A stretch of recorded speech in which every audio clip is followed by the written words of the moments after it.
conhece esse tema sobre os temperamentos? Já ouviu, tem uma noção?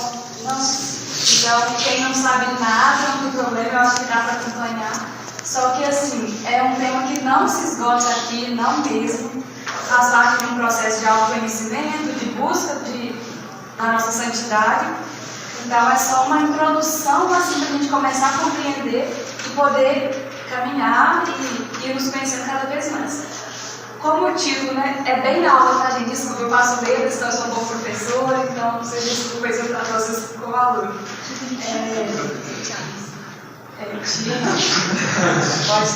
Pode ser. E aí o principal que eu já quero que vocês foquem é no título. Os 4 temperamentos na busca da santidade. Então não é simplesmente os temperamentos. São eles o que a gente vai compreender no nosso processo, na nossa caminhada rumo ao céu. Pode passar. Aí vocês descobriram que eu não sei fazer aqueles trem bonitinho de aparecendo assim, então vai aparecer tudo junto.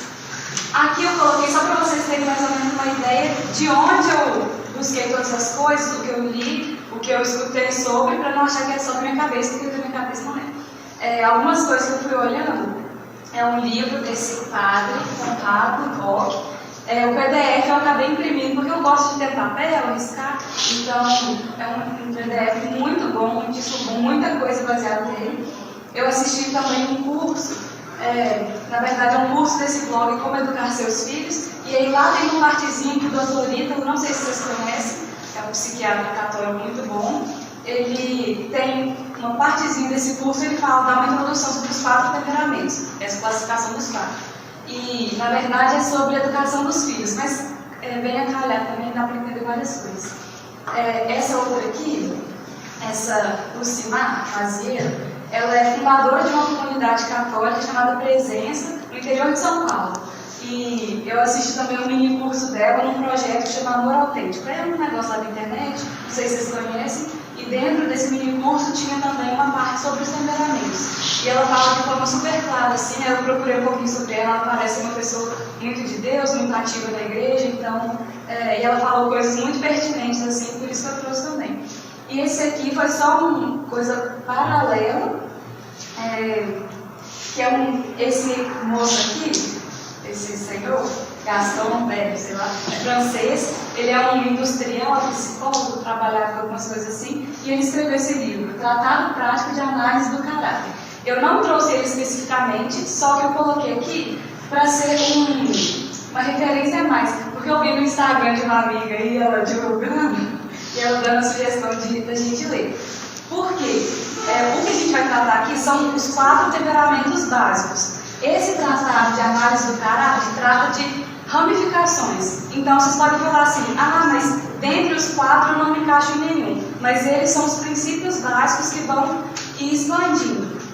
Esse tratado trata de mais, mais especificado. Tem 8 tipos e muda um pouquinho o nome, mas é só questão de nomenclatura e de detalhe. E aí também com o tempo a gente vai vendo. Esse PDF aqui tem no Google, esse aqui tem um site que chama Alexandria Católica, lá vocês encontram várias coisas e também compensa baixar caso vocês tenham interesse. Não, volta!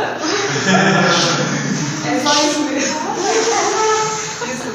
Então, eu coloquei aqui, como já deu um pequeno spoiler aí para dar uma emoção, algumas imagens, eu vou mostrar 3 imagens aqui, eu quero que vocês pensem como vocês reagiriam a essas situações. Se acontecesse isso com vocês, qual seria o primeiro impulso de vocês ou a primeira forma de reagir? Pode pensar isso. Aqui ele está tentando quando a gente é repreendido. Se a sua mãe, quando você era criança, foi lá e te repreendeu, não faz isso, menino, isso está errado, que feio. Quando você recebe uma repreensão, como você se sente? O que isso causa em você? Você ignora, fala, não estou nem aí, ou você fica com raiva daquilo? Tenta pensar aí como isso cai no seu coração, como você reage diante disso. Segundo, um imprevisto. Você está lá no primeiro encontro lá com seu namorado, com seu marido, e aí acontece isso aqui. Como você reage diante disso? Você fica com raiva, você releva? O que isso causa em você? Situações acidentais aí que podem ocorrer. Pode passar de novo. Tá, mas não já?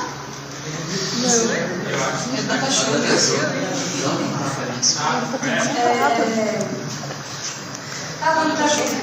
E quando, diante de um elogio, essa imagem que representa um elogio, se alguém chega pra você e fala assim, nossa, você é uma pessoa muito especial pra mim, eu gosto muito de você, ou você está espetacular, como você está bonita hoje, ou nossa, que belos olhos verdes. E aí, como você reage diante disso? Você fica constrangido, fica mais retraído, ou você não acredita, ou você acha, você concorda, enfim.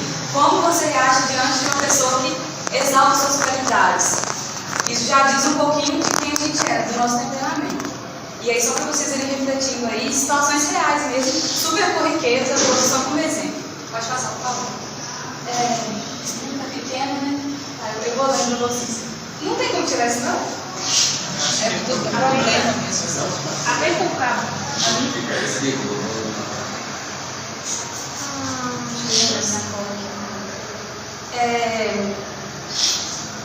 Então, diante disso, de como a gente reage diante de algumas situações, eu coloquei isso para a gente entender um pouquinho o que são esses temperamentos. E aí a imagem vai voltar aqui em nome de Jesus. Vai voltar muito? Como vocês reagem diante de um imprevisto? Isso também diz um pouco.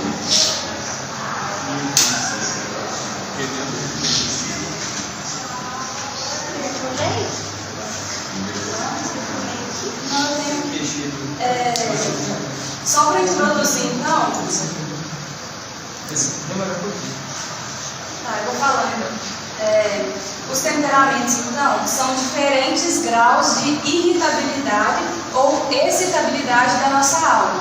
Então, quando eu coloco situações assim, é aquilo que é a inclinação da nossa alma, do nosso espírito. Quando acontece alguma coisa, qual é o seu primeiro impulso a agir? Por exemplo, entornou ketchup na minha roupa. Talvez meu primeiro impulso é dar um xingamento e estressar. Não acredito que isso aconteceu, ou eu sou muito desastrado. Esse é o meu primeiro impulso, por exemplo. Isso seria um temperamento, tentando explicar. Porque muitas vezes a gente fala assim, não, mas entorna ketchup, eu só faço assim, oh, que pena, acontece, recebi. Mas por dentro você está irado com aquilo, você está com raiva. Você fala, não acredito que eu fiz isso de novo. Então, diz mais. Pode deixar. Eu vou tentando ler para vocês, está bem pequeno, né, gente? Mas diz isso, do impulso que a gente traz por primeiro. Então, os temperamentos são os diferentes graus de irritabilidade, ou estabilidade. Mas isso vai dizer, é a índole com que a alma se inclina a determinado sentir ou apetecer. Então, não pensem naquilo que a gente já controla. É o impulso, é o primeiro sentimento, não é sentimento, é a primeira reação. Muito obrigada.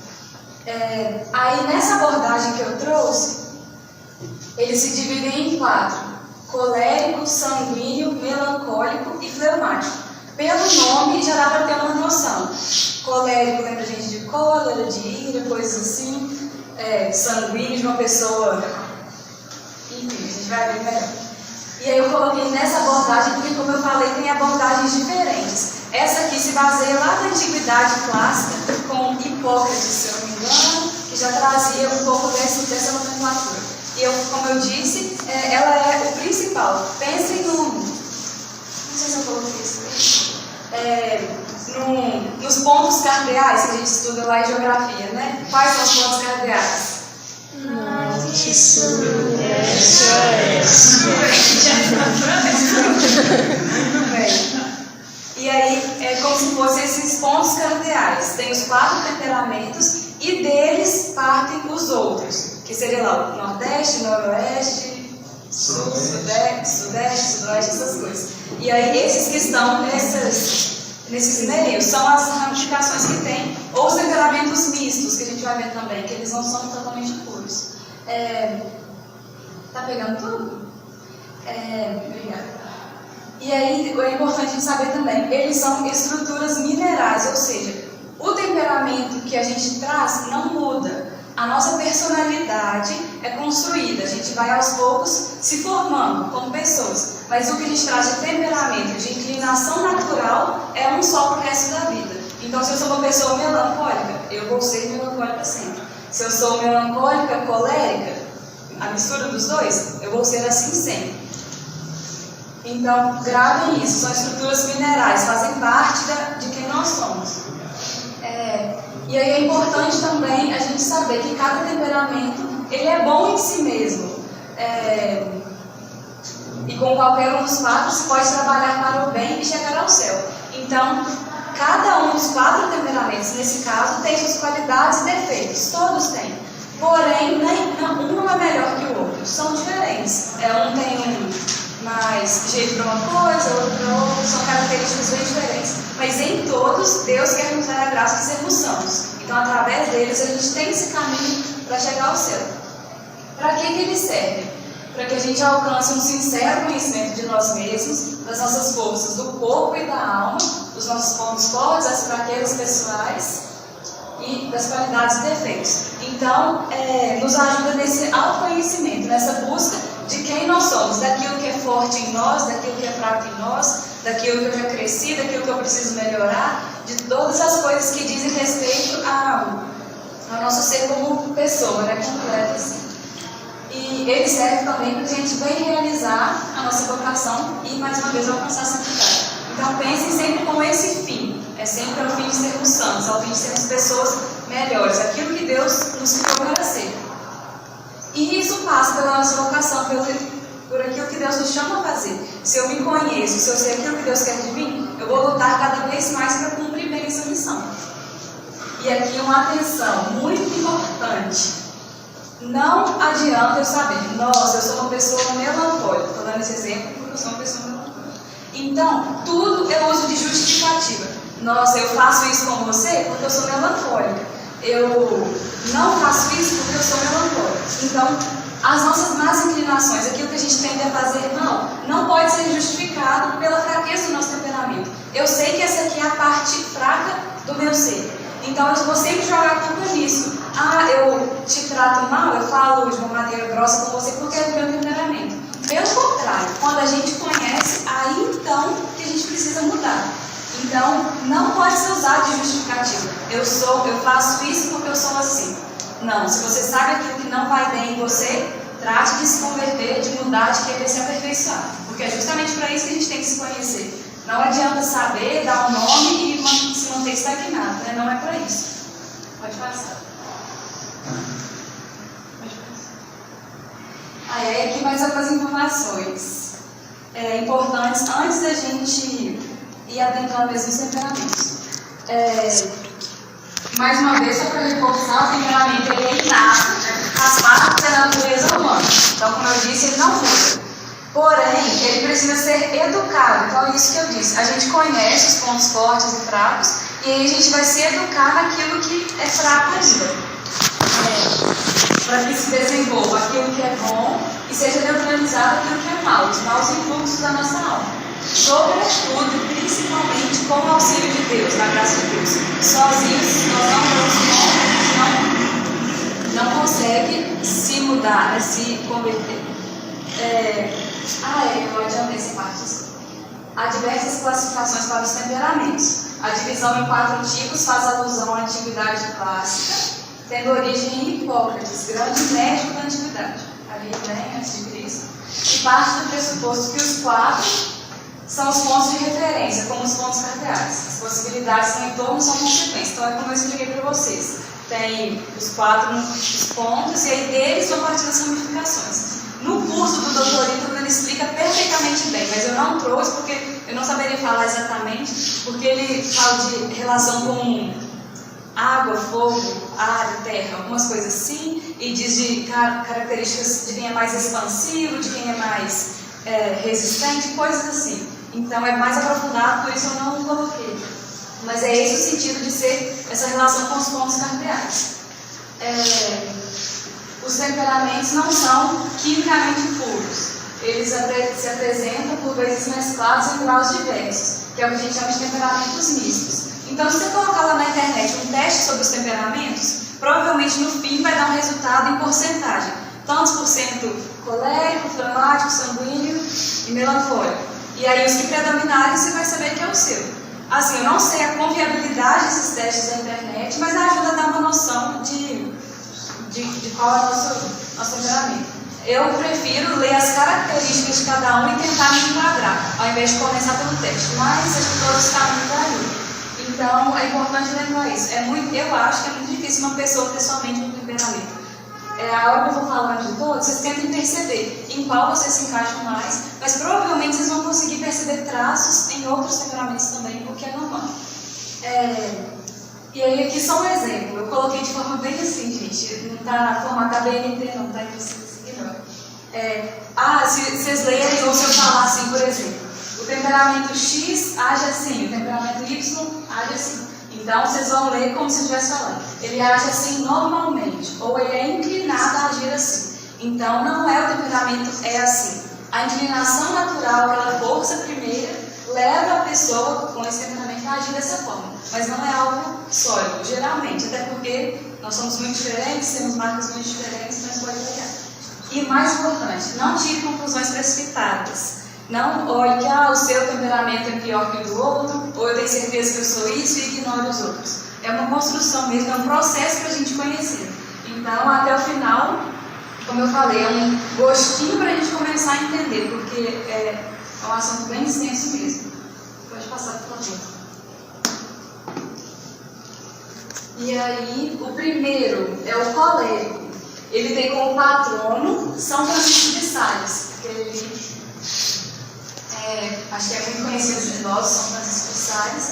E aí, esses patronos dos temperamentos é porque esses santos tiveram esses temperamentos. Então, se depois vocês voltarem na história deles, talvez dê uma biografia, vocês vão perceber traços de atitudes daquele santo que mostravam como ele reagia frente a algumas coisas. E, se ele sabia disso, e hoje ele é santo, ele conseguiu controlar, educar esse temperamento para cumprir a missão que Deus tinha, né? O colérico, então, aí muita coisa baseada nesse livro aqui do Padre Conrado. E sobre o colérico, a alma dele, pelas influências que ele recebe, ele se irrita de imediato e com veemência, e fortemente. A reação é instantânea e a impressão permanece na alma por muito tempo. Ou seja, uma pessoa colérica é aquela que, quando alguma coisa irrita, ela fica irritada na hora, muito irritada, e aquilo permanece nela. Então passa 2, 3, 4 dias, 4 anos, ela vai olhar e fala assim: eu lembro que aquele dia você falou isso comigo, eu lembro quando você falou que eu estava com uma blusa laranja horrível, eu tenho certeza que você falou isso comigo. Então ela não, eu estou dando exemplos banais, tá, gente? Às vezes são coisas muito mais profundas, que a gente tem que entender. Então a pessoa se irrita no momento e aquilo permanece nela. Nesses aspectos que vai diferenciar um temperamento do outro. Outros temperamentos não se irritam tanto, outros não guardam esse rancor. Então, uma das características do colérico é essa: ele se irrita instantaneamente e permanece essa impressão daquilo que aconteceu com ele. Eu também não separei em qualidades ou defeitos, está tudo corrido assim. Vocês têm que perceber, por favor. Ele tende ao alto, ele é uma pessoa que ambiciona coisas grandes, tanto no plano temporal, relacionado a dinheiro, prestígio, destaque, e no espiritual. Desejo de fazer grandes sacrifícios por Deus, de sofrer grandes coisas, salvar muitas almas, de se santificar. Então, esse temperamento o impulsiona, o impele a fazer grandes coisas, no plano temporal e no plano sobrenatural também. É uma coisa muito boa, né? Alguns defeitos do colérico.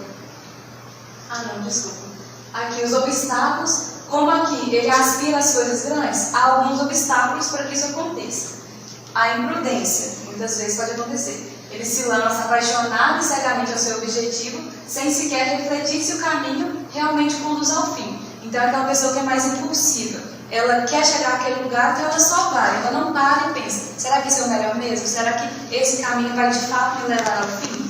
Então, o que pode impedir com que a pessoa alcance essa vida mais sobrenatural nesse plano espiritual é a imprudência. Ela só quer, ela só vai e não pensa e não age com mais prudência. Alguns defeitos. O orgulho pode ser defeito do colérico, porque ele estima muito a si mesmo, não tem a tendência de ceder, confia muito em si. Isso é um problema. Confiar em nós mesmos pode ser um grande problema. Costuma ser mandão, uma pessoa que ordena tudo, que quer dar ordens. A cólera se irrita pela contradição ou ofensas pessoais, faz recriminações falsas e exageradas. Então, não discorre de uma pessoa colérica, porque ela vai te dar patada, ela vai te responder, ou não coloca a opinião contrária de uma forma assim, impositiva, porque isso pode causar um problema. Ou coloque e mostre a ela que ela precisa aprender a aceitar. Então, fica aí a carta de cada um. A hipocrisia pode ser um obstáculo, um defeito. E a dissimulação, a soberba e a teimosia. Então é tudo interligado.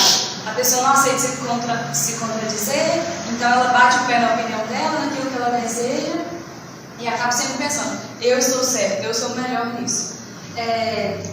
Insensibilidade e dureza, indiferençador da lei. Então, como ela é uma pessoa mais centrada nela mesma, ela muitas vezes não se compadece daquilo que o outro está passando.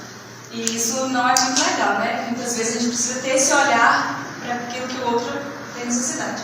Qualidades, porque também tem qualidades. É uma pessoa geralmente generosa, paciente e forte para suportar as dores corporais, sacrificar os sofrimentos, constante nas penitências e mortificações interiores, magnânimo e nobre para com os mais carentes e fracos, cheio de repugnância contra tudo que é vil e baixo. Então, esses defeitos é o primeiro impulso da pessoa, como eu disse. Mas no fundo da alma dele, ele tem essa generosidade de compreender que ele pode fazer coisas maiores. Então, se ele souber ordenar esse temperamento para aquilo que agrada mais a Deus, ele consegue suportar mais as dores, fazer mais penitências, se mortificar, ser nobre para as carências. Então, é uma característica muito louvável e necessária, né, que traz esse temperamento. Aí tem um exemplo aqui de uma pessoa colérica na Bíblia, que foi Paulo. Principalmente, eu coloquei só essa passagem aqui de exemplo, para mostrar esse ardor que ele tinha por fazer as coisas. Anunciar o Evangelho não é glória para mim, é uma obrigação que se me impõe. Ai de mim se eu não anunciar o Evangelho. Então ele sabia que ele tinha que fazer aquilo. Ai dele se ele não fizesse aquilo. Então ele tinha essa característica mais forte de querer ir e passar por cima do que fosse preciso para poder anunciar o Evangelho. Então ele mostrava, isso não é glória para mim, isso é uma obrigação grave que eu tenho, eu preciso anunciar. Aqui eu só resumi de forma mais simples o que é uma pessoa colérica. Geralmente ela tem pavio curto, aquela pessoa que estoura no caso, gosta de ser reconhecido no que faz, é perseverante, está sempre ocupada, sempre fazendo muitas coisas. Então, de novo, é misturado qualidades e defeitos. Dá muito valor à aparência, é ativo, decisivo, despachado. É aquela pessoa que pega e faz. Você fala assim, sei lá, João Vitor, está fazendo frio, né? Ele já vai estar lá fechando a janela, ligando o aquecedor e fazendo tudo. Então a pessoa nem espera, ela pega e faz, é bem despachada. É pouco emocional e muito prático, então ela não se comove com muitas coisas, como a gente viu lá nos defeitos. Ela pega e faz, ela é a pessoa da prática, de agir. Geralmente é uma pessoa autossuficiente, insensível, vaidosa e prepotente. Então são coisas que tem que tomar cuidado, porque pode esse olhar muito para si, esse prezar muito a si mesmo, pode ser um problema. Raramente demonstra aprovação pelo que o outro faz. Então isso eu acho bem complicado assim, de pessoas que você faz alguma coisa, não que você espere elogio, mas ela reconhece que algo bom foi feito, mas dentro dela ela não quer te elogiar para mostrar que ela gostou daquilo ali. Então ela tem essa resistência de falar assim, eu sei que está bem feito, mas eu não vou falar, porque eu faço melhor. E aí fica meio naquela, assim,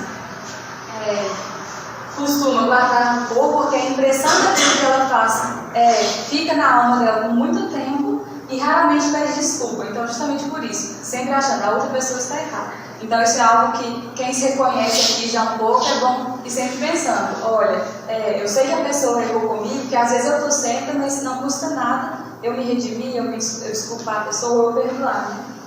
E é muito exigente consigo mesmo. Então isso pode ser bom, porque ela se cobra muito, quer fazer as coisas bem. No plano espiritual isso é muito bom, mas às vezes pode ultrapassar um pouquinho o limite da pessoa. Né? Então, gente, isso aqui não é nada estático, tá? São só... é um resumo, assim, características que ajudam a gente a reconhecer. Porque Porque às vezes você olha e fala, nossa, realmente, eu sou assim mesmo, eu tenho a tendência a fazer isso. Talvez você não faça, porque você sabe que isso não é tão bom, mas você reconhece que você faria em outras situações. Pode passar, Deus. O sanguíneo é o padroeiro, patrona, Santa Teresa d'Ávila, uma mulher muito firme também, né? Nos ajuda tanto no nosso processo aqui. E focando a boca. Agora essa do E ela tinha um temperamento sanguíneo também. E aí, diferente já do colérico, a alma do sanguíneo se irrita rápida e veementemente por qualquer impressão, e a reação acontece no mesmo instante. Então, a mesma coisa do colérico, instantâneo, na hora e com força. Mas a impressão permanece por muito pouco tempo na alma.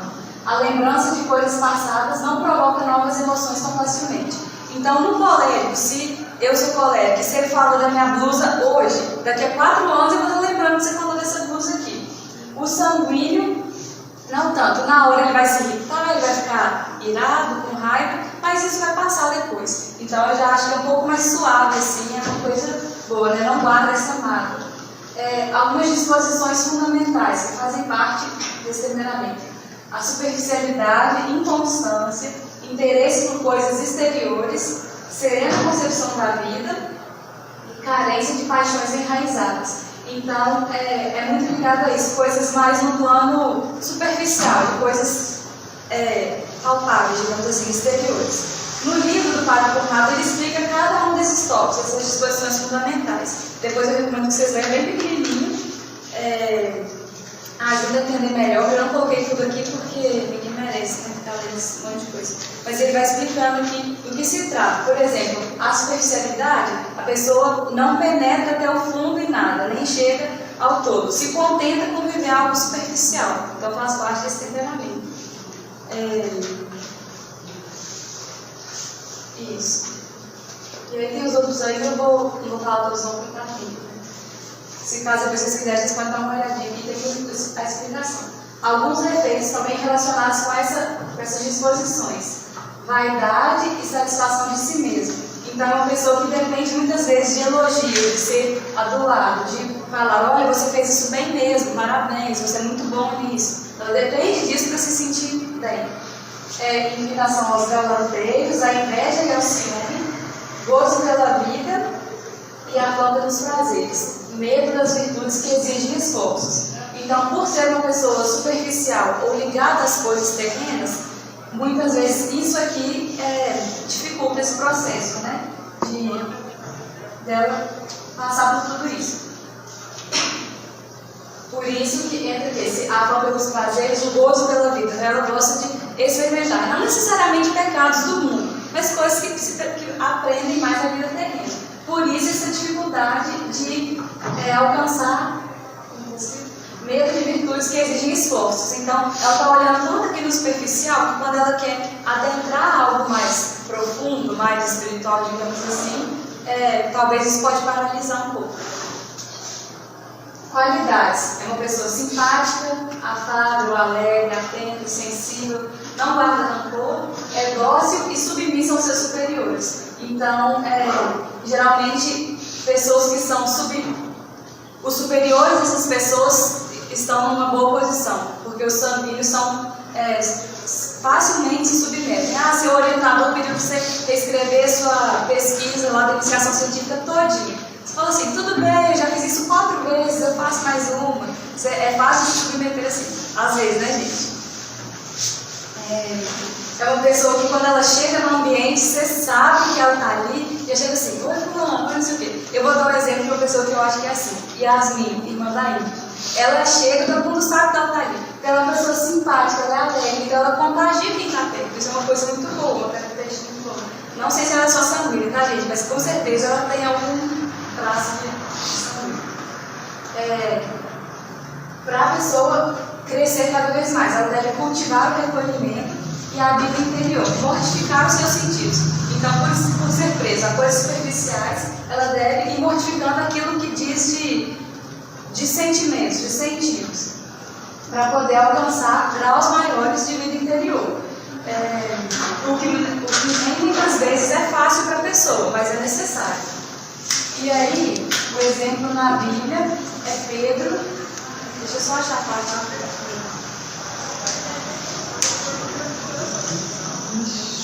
Desceu. Aí o exemplo aqui é São Pedro.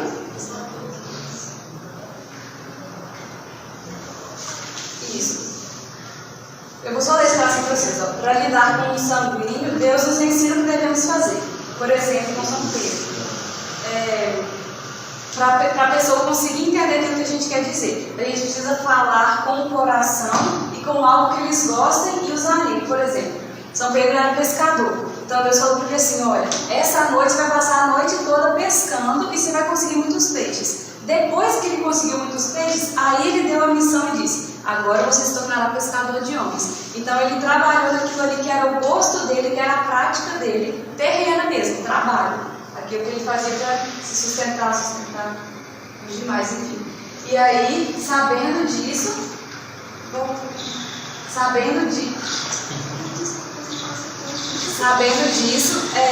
Deus, no caso, sabia como agir com ele. Então, eu vou fazer ele permanecer naquilo que ele gosta, mas depois eu vou dar uma missão maior. Então, você quer pescar? Você vai pescar muitos peixes, mas agora eu quero que você se torne pescador de homens também.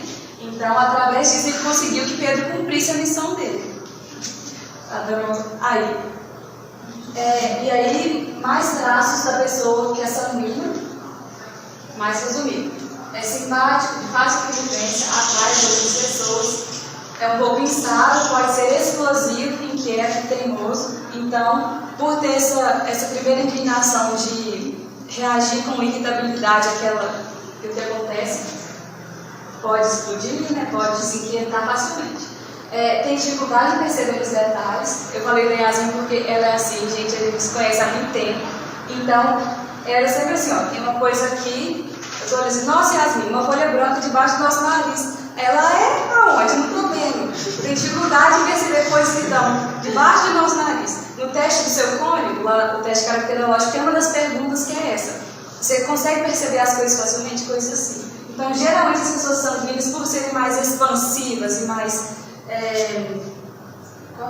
não sei a palavra atrás. Mas tem essa dificuldade de focar em detalhes. Não estou falando que a pessoa não percebe, gente. Mas repare, tem gente que tem mais facilidade de perceber coisas menores e outras pessoas não. Não necessariamente isso é ruim, mas acontece. Costuma ser impulsivo, egoísta, comunicativo, extrovertido. É inseguro, exagerado no que faz, barulhento, fala muito dele mesmo. Então, mais uma vez, pode ser que a gente saiba que uma pessoa é sanguínea, mas a gente não perceba tudo isso nela, porque ela já conseguiu se educar, já sabe que aquilo não é tão bom e busca mudar cada vez mais e melhorar. Esse exagerado no que faz diz respeito a coisas simples. Por exemplo, você chama a pessoa para almoçar na sua casa, vão 4 pessoas, ela vai fazer comida para umas 8, porque se faltar, e ainda guarda uma lasanha congelada, porque se falta comida, tem ainda uma reserva. Então a pessoa precisa disso cada vez mais. Costuma ser assim mesmo, expansiva, barulhenta, fala muito, é muito comunicativa, né? Pode ser. E é uma pessoa afável, ao mesmo tempo que ela é assim, ela atrai quem está perto dela, se sente à vontade, se sente importante. Então, se você se sente bem estando perto de uma pessoa assim, você sabe que ela gosta da sua presença da forma que ela te trata. Então, isso é algo muito bom, muito legal. Melancólico. A patrona é Santa Teresinha, Santa Teresinha de Jesus. E aqui já muda um pouquinho. O colérico e o sanguíneo têm características um pouquinho mais semelhantes, por serem mais expansivos, mais irritadiços. O melancólico já é um pouquinho mais down, assim, triste. Mais para baixo. Eu não consegui resumir isso aqui, desculpa. A alma do melancólico se irrita debilmente, ou seja, de forma fraca, devagar, pelas influências externas, e sua reação, se é que tem alguma, é do mesmo modo débil. Porém, tal irritação, ainda que seja sempre débil, seja fraca, permanece por longo tempo na alma e, favorecida por novas impressões que se repetem sempre no mesmo sentido, aprofunda-se cada vez mais até o ponto de apoderar-se da alma, movê-la com violência e não se deixar arrancar logo sem dificuldade.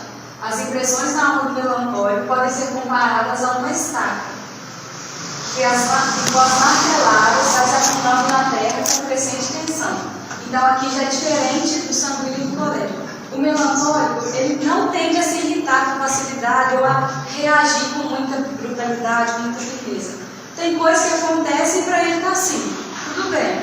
Está aqui e está assim, ó, de boa, nada aconteceu. Porém, a longo prazo, isso pode influenciar e causar uma grande dor na alma da pessoa melancólica. Porque na hora ela pode não ter refletido sobre aquilo. Porque uma das características é essa, é uma pessoa reflexiva, que tem necessidade de tomar decisões, por exemplo, com mais calma, pensando mais no que ela está fazendo. Então, na hora, aquilo para ela tanto faz. Mas tempos depois, aquilo vem à tona. E se essa impressão é reafirmada, o exemplo da blusa de novo. Ah, você falou da minha blusa hoje? Hoje eu não vou nem importar. Mas ainda mais que vez que eu for usar, eu vou pensar assim, nossa, mas fulano falou da minha blusa. E aí, passou, não usei a blusa porque eu lembrei disso. Aí passou um ano, eu falei assim, já passou, isso eu vou usar. Aí eu uso, alguém fala de novo. Nossa, isso vai fincando aquilo ali na alma da pessoa mesmo. Como falou, é uma estaca. Cada vez que vai martelando, aquilo vai enraizando na alma da pessoa. Então, tende a guardar muitas marcas daquilo que acontece, boas ou ruins. A pessoa que é melancólica, ela é propensa à reflexão e à quietude. Ama a solidão e é inclinada à tristeza e à passividade. É um pouco engraçado isso aí, porque a pessoa vem pra baixo, assim, geralmente. A tendência da pessoa é ser assim, ó. Vocês já viram aquele filme Divertidamente? Sabe aquela bonequinha de tristeza, azulzinha? Ela anda assim, ó. Aí tudo pra ela tá ruim, ela faz alguma coisa, ela fica triste, ela chora. Talvez ela represente um pouquinho esse lado melancólico. Se vocês não assistiram, assistam. É muito bom o filme, dá pra gente aprender bastante coisas. E é uma assim, a pessoa é sempre reflexiva, é mais quieta, gosta de estar sozinho e tem essa inclinação à tristeza. E a ser mais passivo. Não é um temperamento que pega e faz. É a pessoa que é mais, digamos assim, entendam bem, é mais mandada. Peçam o que ela vai fazer, mas ela não tem essa proatividade nada. Muitas pessoas são assim, mas tem essa tendência à passividade. O melancólico é também reservado e resoluto, tende a se desanimar e é lento. Então ele é lento no pensamento. Eu sou um pouco assim, gente, desculpa, eu tô me mentindo. No modo de falar, no trabalho. É uma pessoa desconfiada também. Então é sempre algo mais. O que é resoluto? Desculpa, eu explico que é resoluto, eu não quis explicar. Aí quando ela. Firme. Isso. Mas ela tinha. Eu acho que quando ela fica pensando muitas vezes. Esse mesmo ela fica tirando uma solução. Isso.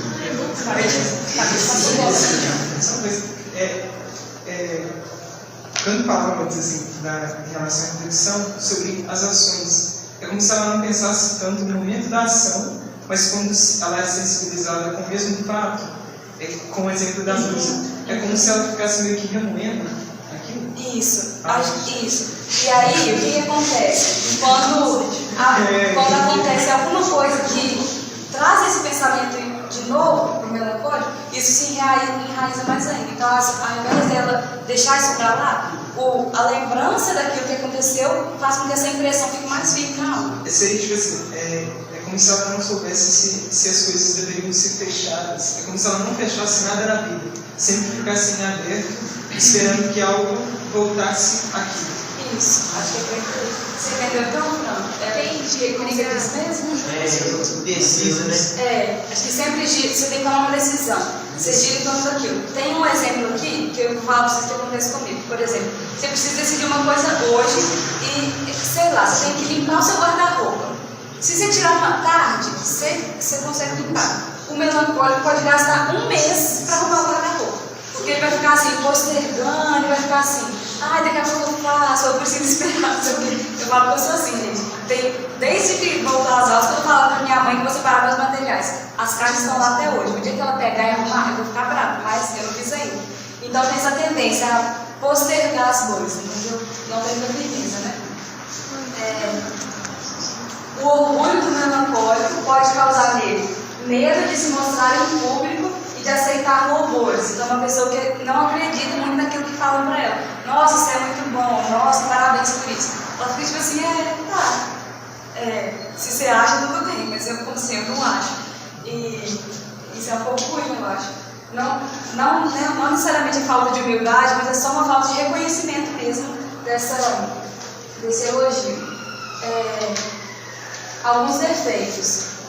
Os melancólicos incorrem em terríveis angústias por seus pecados. Então, geralmente, tende a ter muitos escrúpulos. Eu pequei, então fica remoendo aquilo muitas vezes. Em meio a sofrimentos, são arrastados ao excessivo desânimo, a passividade e mesmo a desesperação. Se entregam aos sentimentos de tristeza e incorrem em muitas faltas contra a realidade. Perde a confiança, revolta interior e dificuldade de esquecer ofensas. Então, é sempre isso. O que acontece causa sempre uma tristeza ou algo mais, deixa a pessoa mais para baixo mesmo. Claro, tem situações na vida que um sanguíneo vai ficar chateado, é óbvio. Mas na alma do melancólico é algo mais profundo, não é um sentimento. Eu estou triste porque meu papagaio morreu. Não, a alma dela se sente triste, se sente mal por causa dos pecados, porque não consegue agradar mais a Deus.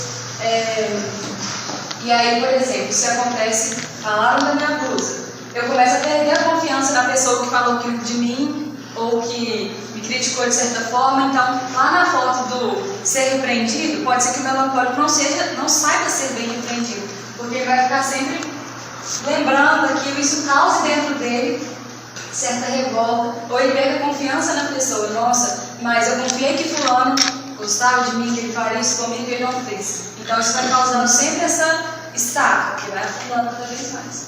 E aí entra também a dificuldade de esquecer as ofensas. As qualidades, no entanto, são a facilidade da prática da oração mental. Então a pessoa tem uma predisposição natural à piedade, a momentos mais de oração íntima com Deus, de mais piedade, de mais quietude, né? No trato com Deus, encontra uma profunda e inefável paz, e é muitas vezes um grande benfeitor da humanidade. Então, por ter essa prática mais constante de oração mental, de quietude, no trato com Deus a pessoa sente uma paz muito grande. Então, ela compreende ali a completude da alma dela diante de Deus. Por essa questão. Deixa eu só lembrar aqui esse benfeitor da humanidade.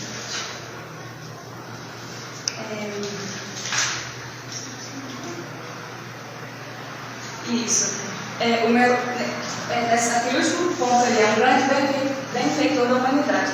Ele é para os demais um guia no caminho para Deus, é um bom conselheiro nas dificuldades, um superior prudente, é benévolo, digno de confiança. Então, se eu não me engano, fala mais para frente também, que o melancólico é aquele que não tem tantos amigos, não tem tanta facilidade de fazer amigos, mas os que tem, ele quer cuidar muito bem, ele quer aconselhar, ele quer estar sempre orientando aquela pessoa para os caminhos de Deus, de preferência. Um exemplo na Bíblia é Moisés. Isso. Aí, como ele é mais quieto, mais passivo, a explicação é, lá na sarça ardente, por exemplo, Deus foi dando cada detalhe para que tudo acontecesse. Para que...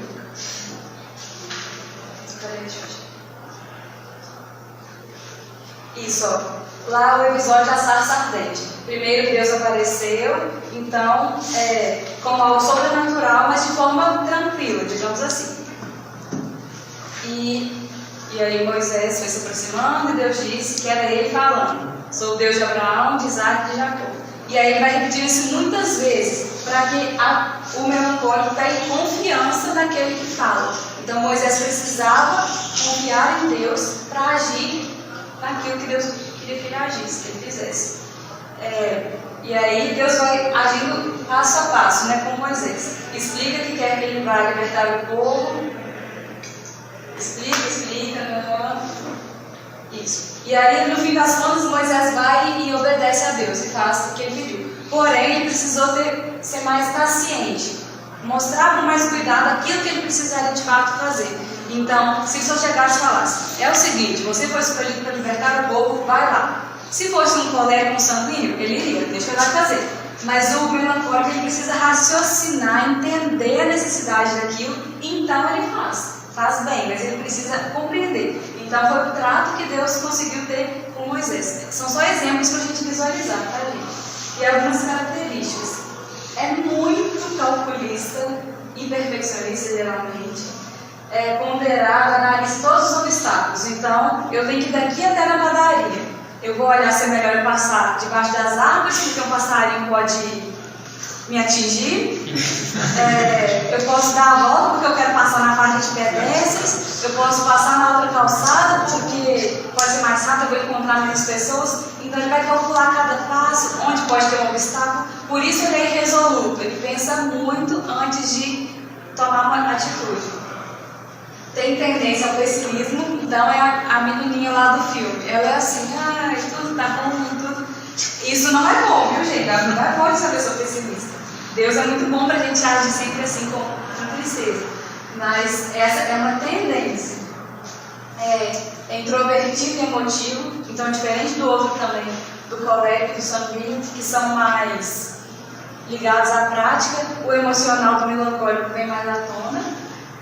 Ele aprecia tudo aquilo que é belo, que é a arte, é muito crítico com as coisas, então eu vou ver um quadro e falo assim, a pintura do lado esquerdo está um pouquinho falhada, aqui poderia ter alinhado um pouquinho mais a 45 graus, então vai medir tudo, pensando sempre naquilo que poderia ser feito de forma melhor. Remonta ao ser calculista, ser perfeccionista, a criticar imperfeições. É uma pessoa cautelosa e desconfiada. Então, de certa forma, isso é bom, porque diferente do colérico, que age por imprudência, todo sanguíneo, já esqueci, ele repensa bem, pensa os caminhos, pensa se vale a pena para então agir. Não, como eu disse, não faz amigos com facilidade, mas cuida verdadeiramente dos seus. Costuma ser um amigo fiel. Meu Deus do céu. O tempo já passou. Ele precisa saber que é amado, então ele espera que as pessoas tenham atitudes de amor diante dele, para que ele saiba que ele é amado. Ele pode até saber, mas para ele confiar na pessoa, ele quer ver aquilo acontecendo, ele quer saber que existe amor naquela relação, naquele relacionamento. Pode passar a palavra. Foi mais rapidinho, tá, gente? Agora o fleumático. Não, tem fleumático. O fleumático está ali mais embaixo com o melancólico. Porém, ele é um pouquinho ainda menos. Ele está ainda mais na turma dos de boa. O padroeiro, o patrão é Santo Tomás de Aquino. Depois leia um pouquinho mais sobre também para compreender o porquê.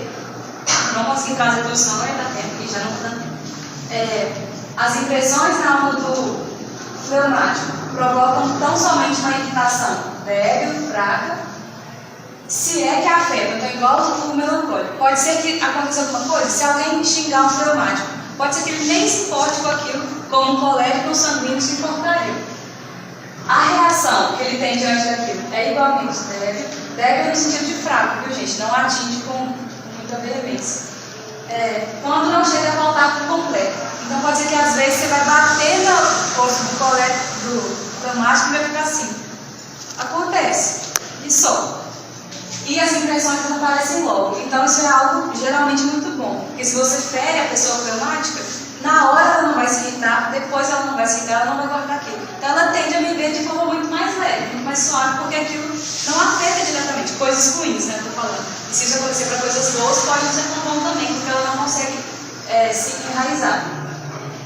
Sobre o ânimo do colérico. Ai, meu Deus, desculpa, do fleumático. Ele não se interessa muito pelo que se passa no exterior, ao seu redor. Demonstra pouca vontade de trabalhar. Essa parte é engraçada, é verdade. Dá ao contrário grande preferência ao descanso e tudo nele caminha e se desenvolve muito devagar. Necessita que tudo lhe seja explicado até os detalhes. Então é semelhante ao melancólico, mas é ainda mais passivo. O fleumático não vai agir por livre e espontânea vontade. Ele vai permanecer ali no lugar dele, no ambiente dele, e precisa que alguém o explique. Eu preciso que você faça isso, isso e isso. Tudo bem, daí ele vai passo a passo. Essa questão da preguiça aqui é porque a tendência dele é mais retraída, não necessariamente uma pessoa preguiçosa. preguiçosa que não faz nada, mas não tem a proatividade dos outros temperamentos. As qualidades: trabalha devagar, mas é assíduo, então persevera naquilo que ele tem que fazer. Não se irrita facilmente, nem por insultos, nem por fracassos ou indisposições. É paciente e discreto, tem um juízo prático e sóbrio. Não conhece grandes paixões ao longo da vida. Então, quando eu falo uma pessoa de boa, assim, porque ela, tudo tá bom, de certa forma, assim, ela consegue se contentar com aquilo que ela tem.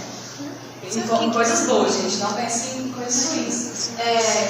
Ser paciente e discreto, eu acho que é algo muito importante e necessário, e ter um juízo prático. Quando acontece uma situação, o fleumático vai conseguir compreender aquilo ali e julgar aquela situação de uma forma mais sóbria, sem histeria, sem irritação. E não é apegado a grandes paixões. Por exemplo, desde que eu nasci eu sou fã do Flamengo. Então, Flamengo, sei lá, do Tupi. E aí, como é que alguém torce pro Flamengo, né? Alguém torce pro Tupi? Nem sei se tem time, né? Tá. Lá torce pro Brasil, vamos pro Brasil. E aí a pessoa do berço até o leito de morte tem aquilo ali. Pessoas que têm paixões firmes assim durante a vida. Não é ruim também, mas não é uma característica do fleumático. Ah, você gosta de que tipo de música? Ah, quanto faz? Você gosta de que cor? Todas. O que você gosta de comer? Tudo ou nada? Então é mais ou menos assim. Os defeitos. Ai, meu Deus, peraí que você voltou. Os defeitos do fleumático. Ele é propenso a descansar, comer e beber. Então, todas as pessoas, gente, pelo amor de Deus. Mas o fleumático tem mais essa passividade de estar ali sentado, relaxado, bobo. É negligente no cumprimento de suas obrigações, então não é algo muito bom. Geralmente deixa passar o prazo, deixa passar aquilo que ele deveria ter feito, por essa passividade extrema. E por causa disso também não se propõe a um ideal nem elevado, nem mesmo em sua devoção. Então talvez ele precise de um empurrão maior, de um diretor espiritual, de algum líder que vai mostrar para ele: eu preciso que você faça isso. Ele precisa ser ensinado, ele precisa ser dado a fazer alguma coisa, porque por livre e espontânea decisão pode ser que ele não faça. E o exemplo na Bíblia é Abraão. Isso, Deus manda Abraão sair da terra com todas as pessoas lá.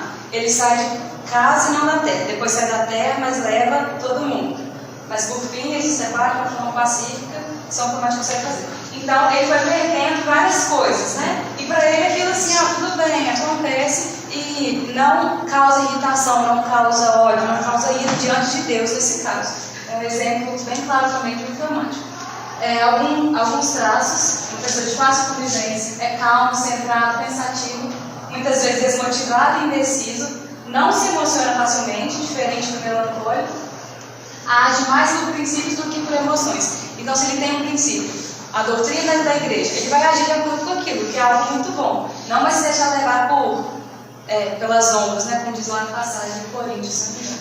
É passivo, não se envolve em brigas, não se perturba com facilidade.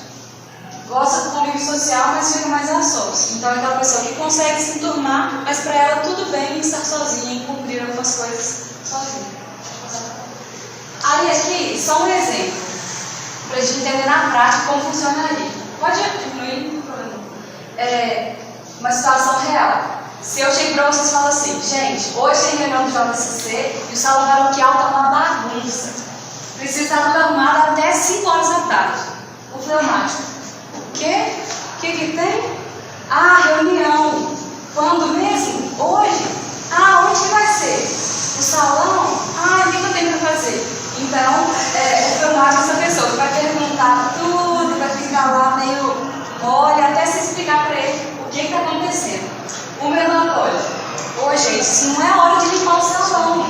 Que horas vai começar a reunião? Qual é o tamanho do salão? A gente já tem todos os materiais que a gente precisa? Ele calcula tudo. Então, essa característica de ser calculista. Essa pessoa que quer saber de tudo antes de começar a pôr a mão na massa. O colega: vamos lá, pessoal, pega a vassoura, Zé Pedro, Gabriel, você pega o rodo, Luana, busca o salão embaixo, Clara, 2 panos no chão e eu vou começar a limpar aqui. Então ele designa a função para todas as pessoas e ainda põe a mão na massa. Então ele vai mandar cada um fazer uma coisa e ele já vai estar fazendo também, porque tem essa característica da proatividade. Vamos lá, bora, temos que ir para o salão, temos 2 horas para fazer isso. Então, corre. O sanguíneo é aquele que chega agitando, pega o rodo e dança pro rosto, e aí vamos uma música, e aí coloca lá e arruma todas as coisas também o quanto antes, parecido com um colega. Ele não necessariamente vai decidir nas funções, mas ele vai pegar e fazer, e agitar o pessoal, e mandar o fulano parar de chorar, e vamos rir mais, vamos ser mais não sei o quê, porque ele é mais agitado assim. Então, só para tentar entender situações práticas, é mais ou menos formas diferentes que cada um reagiria, que é o que acontece. Veja numa reunião do Jota, veja numa festa de eventos, pessoas trabalhando em setores diferentes. Às vezes é nítido o temperamento da pessoa pela forma que ela se expressa no serviço, na forma mais prática, né? Pode passar, estou terminando as coisas aqui. A coordenação do Jota vai me matar.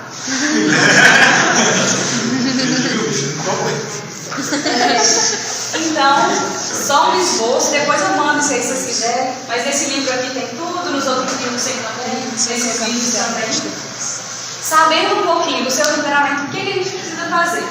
Tirar proveito desse conhecimento em vista de um único necessário, que é a nossa santificação pessoal e familiar, a nossa salvação eterna. Então, você já se conheceu, você já sabe mais ou menos o seu temperamento? Usa disso para amar mais a Deus, usa disso para buscar mais a Deus, é isso que importa. Aí tem só um trechinho aqui desse livro, Teologia da Perfeição Cristã, do padre Rui Marinho, que ele fala: naturalmente, esse meio concorre muito de longe com esses fins, em um plano meramente dispositivo e natural, mas não deixa de ter sua importância, ao menos negativa, removendo os obstáculos. Então, o que ele quer dizer? Conhecer seu temperamento não é suficiente para que você seja santo, porém ele vai te ajudar a pelo menos retirar obstáculos. Porque se eu sei que o meu temperamento me traz a tendência de ser rude com as pessoas, eu vou ser mais cautelosa e não vou falar mais grosso, falar com grosseria. Eu consigo perceber aonde eu preciso melhorar. Melhora a compreensão também do nosso próximo, para tratar a pessoa com mais justiça e suportá-la com mais paciência. Então, se eu sou melancólica e a Júlia, que é minha irmã, é sanguínea, por exemplo, e eu sei que ela é assim, eu vou saber lidar melhor com ela, eu vou saber tratar melhor ela. A gente poderia abordar aqui também como cuidar de uma pessoa melancólica, sanguínea, etc. Mas acho que a gente se conhecendo, aos poucos a gente consegue conhecer o outro também e tratá-lo melhor. Então, quando vocês casarem, por exemplo, quando vocês realizarem a vocação, tem pessoas em volta. Você sabendo como lidar com cada uma, evita conflitos, evita mágoas, enfim. E a longo prazo, para colocar isso aqui, eu acho que é muito importante, a educação dos nossos filhos, para quem pensa em se casar. O Dr. Ito, que é uma das fontes que eu olhei, tem um livro que é os 4 temperamentos da educação dos filhos. Então, ele vai explicando, olha, para tratar os nossos filhos, você tem 5 filhos. Pode ser que cada um tenha temperamento. Geralmente tem os temperamentos dos pais. Ou vai misturar, né? Vai ser misto. Mas você sabe como educá-los através do temperamento deles, você pode formar uma pessoa muito mais saudável em diversos aspectos. Então, a longo prazo é importante. Para quem não vai ter filhos, tudo bem também. As pessoas próximas a você, que você precisa educar de certa forma. Talvez quem é catequista, quem é coordenador, é importante também conhecer. E aí aqui eu coloquei de novo as referências. Tem esses 2 sites aqui que tem uns resuminhos muito bons. Tem a ver alguns com esse aqui, alguns outros exemplos, eu só aqui, e os outros são os que eu tinha colocado para vocês. E por último, só para lembrar, Pierre George nos ensina, né? Quanto mais alto nós formos, melhor nós ouviremos a voz de Cristo. Então, ele escalava as montanhas, ele sabia, quanto mais alto eu for, melhor eu vou ouvir a Deus. Quanto mais profundo nós formos em nós, melhor nós vamos nos conhecer e conhecer mais a Deus. Então, versão alto, vamos aí para cima, para o alto, porque é isso que importa. Desligou. Tá bom.